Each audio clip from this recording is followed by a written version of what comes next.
Voilà, nous sommes donc maintenant sur Android avec une souris parce que c'est un émulateur qui tourne sur ma machine Linux. Et donc c'est pareil que votre tablette, sauf que c'est un peu plus long, un peu plus lent.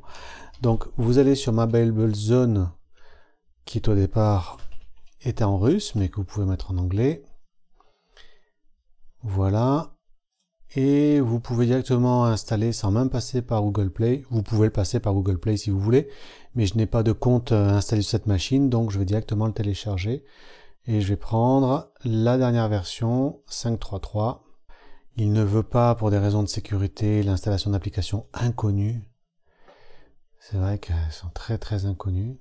Du moment qu'elles ne passent pas par Google Play. Voulez-vous l'installer? Oui. Application installée, merci, ouvrir. Vous avez vu qu'il n'y a aucune demande d'autorisation spéciale puisque il utilise juste le stockage pour les modules des bibles et des dictionnaires et c'est tout. Voilà, vous avez un petit tutoriel qui vous explique comment ça fonctionne. Vous pouvez agrandir les choses comme vous voulez. Il y a déjà un zoom très très fort sur cet écran, donc c'est peut-être pas la peine ici. Et il met par défaut la Bible dans la langue dans laquelle je suis, français, donc il le met directement en français. C'est une version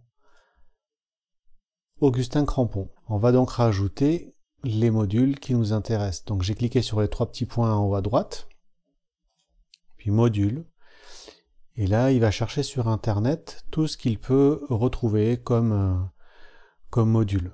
Alors je peux préciser que je les veux qu'en français si je veux, mais là ce n'est pas le cas puisque je vais vouloir une Bible interlinéaire.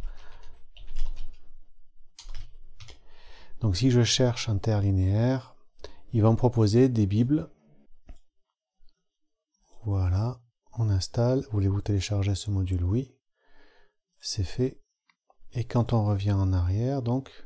Ah oui, vous voyez le petit 30-80... Voilà, là il a fini de décompacter et d'installer la Bible.